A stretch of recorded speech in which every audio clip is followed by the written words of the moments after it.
Chapter 13. An Account of the Life of John Calvin. This reformer was born at Noyon in Picardy, July 10, 1509. He was instructed in grammar learning at Paris under Martyrs Corderius, and studied philosophy in the College of Montaigne under a Spanish professor. His father, who discovered many marks of his early piety, particularly in his reprehensions of the vices of his companions, designed him at first for the church and got him presented, May 21st, 1521, to the chapel of Notre Dame de la Jazine in the church of Noyon. In 1527, he was presented to the rectory of Marsville, which he exchanged in 1529 for the rectory of Pont-l'Evêque near Noyon. His father afterward changed his resolution and would have him study law, to which Calvin, who by reading the scriptures had conceived a dislike to the superstitions of popery, readily consented, and resigned the chapel of Jazine and the rectory of Pont-l'Evêque in 1534. He made a great progress in that science and improved no less in the knowledge of divinity by his private studies. At Bourges, he applied to the Greek tongue under the direction of Professor Wolmar.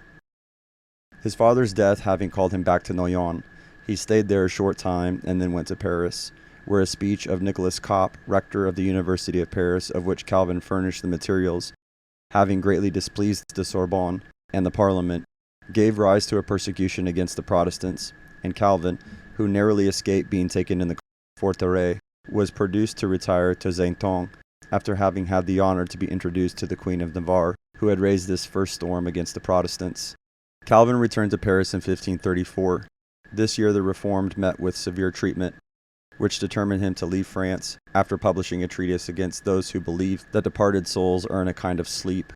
He retired to Basel, where he studied Hebrew. At this time he published his Institutions of the Christian Religion, a work well adapted to spread his fame, though he himself was desirous of living in obscurity. It is dedicated to the French king, Francis I. Calvin next wrote an apology for the Protestants who were burnt for the religion in France. After the publication of this work, Calvin went to Italy to pay a visit to the Duchess of Ferrara, a lady of eminent piety, by whom he was very kindly received. From Italy, he came back to France, and having settled his private affairs, he proposed to go to Strasbourg or Basel in company with his sole surviving brother, Antony Calvin. But as the roads were not safe on account of the war, except through the Duke of Savoy's territories, he chose that road. This was a particular direction of Providence, end quote, says Bale. Quote, it was his destiny that he should settle at Geneva, and when he was wholly intent upon going farther, he found himself detained by an order from heaven, if I may so speak. At Geneva, Calvin therefore was obliged to comply with the choice which the consistory and magistrates made of him, with the consent of the people, to be one of their ministers and professor of divinity. He wanted to undertake only this last office and not the other, but in the end he was obliged to take both upon him, in August 1536. The year following, he made all the people declare upon oath their assent to the confession of faith, which contained a renunciation of popery. He next intimated that he could not submit to a regulation which the canton of Béarn had lately made. Whereupon the syndics of Geneva summoned an assembly of the people, and it was ordered that Calvin, Farel, and another minister should leave the town in a few days for refusing to administer the sacrament. Calvin retired to Strasbourg and established a French church in that city, of which he was the first minister. He was also appointed to be professor of divinity there. Meanwhile, the people of Geneva entreated him so earnestly to return to them that at last he consented, and arrived September 13, 1541, to the great satisfaction both of the people and the magistrates. And the first thing he did after his arrival was to establish a form of church discipline and a consistotorial jurisdiction, invested with power of inflicting censures and canonical punishments, as far as excommunication, inclusively. It has long been the delight of both infidels and some professed Christians, when they wish to bring odium upon the opinions of Calvin, to refer to his agency in the death of Michael Servetus. This action is used on all occasions by those who have been unable to overthrow his opinions as a conclusive argument against his whole system. Quote, Calvin burnt Servetus. Calvin burnt Servetus, end quote, is a good proof which a certain class of reasoners that the doctrine of the Trinity is not true, that divine sovereignty is anti-scriptural, and Christianity a cheat. We have no wish to palliate any act of Calvin's which is manifestly wrong. All his proceedings in relation to the unhappy affair of Servetus, we think, cannot be defended. Still, it should be remembered that the true principles of religious toleration were very little understood in the time of Calvin. All the other reformers then living approved of Calvin's conduct. Even the gentle and amiable Melanchthon expressed himself in relation to this affair in the following manner. In a letter addressed to Bullinger, he says, "I have read your statement respecting the blasphemy of Severitus, and praise your piety and judgment, and am persuaded that the Council of Geneva has done right in putting to death this obstinate man, who would never have ceased his blasphemies. I am astonished that anyone can be found to disapprove of this proceeding." Farrell expressly says that, quote, "Severitus deserved a capital punishment," end quote. Bucer did not hesitate to declare that, quote, "Severitus deserved something worse than death," end quote. The truth is, although Calvin had some hand in the arrest and imprisonment of Severitus, he was unwilling that he should be burned at all. Quote, "I desire," says he, "that the severity of the punishment should be remitted," end quote. We endeavored to commute the kind of death, but in vain. By wishing to mitigate the severity of the punishment, says Farrell to Calvin, "you discharge the office of a friend towards your greatest enemy," end quote. That Calvin was the instigator of the magistrates that Severitus might be burned, says Turrentine, quote, "Historians neither anywhere affirm, nor does it appear from any considerations.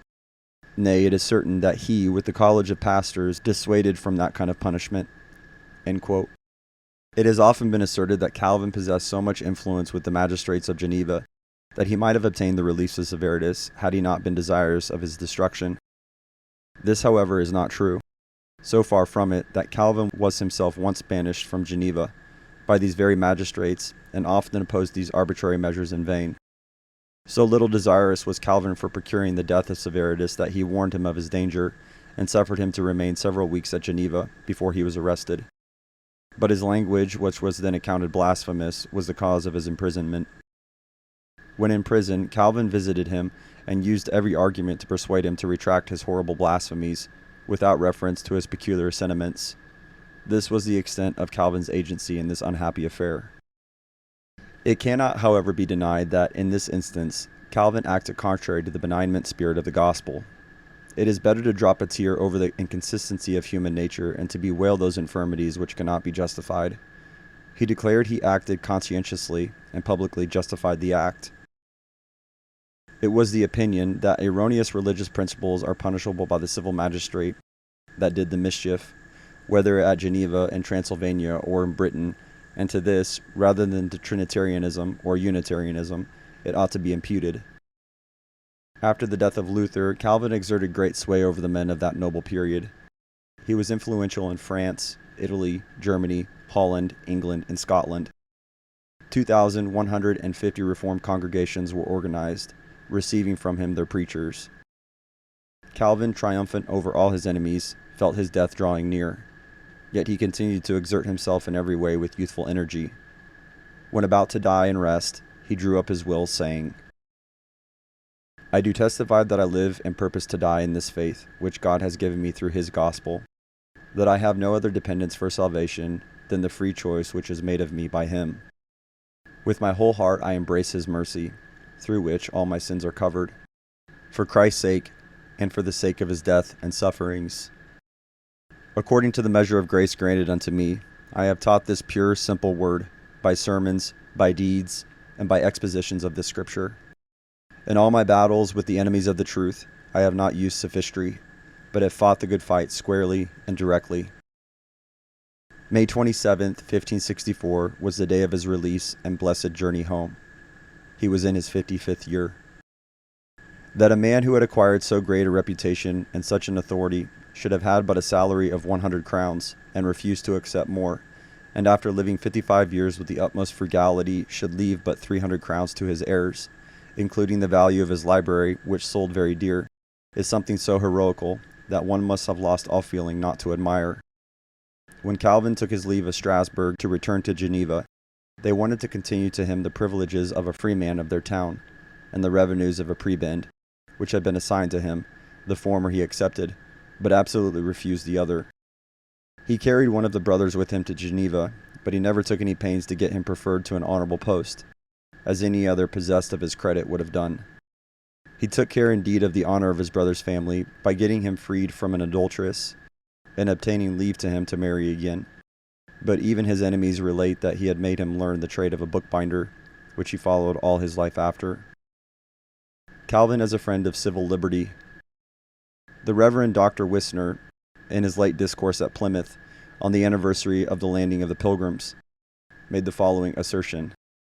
Much as the name of Calvin has been scoffed at and loaded with reproach by many sons of freedom, there is not an historical proposition more susceptible of complete demonstration than this, that no man has lived to whom the world is under greater obligations for the freedom it now enjoys than John Calvin.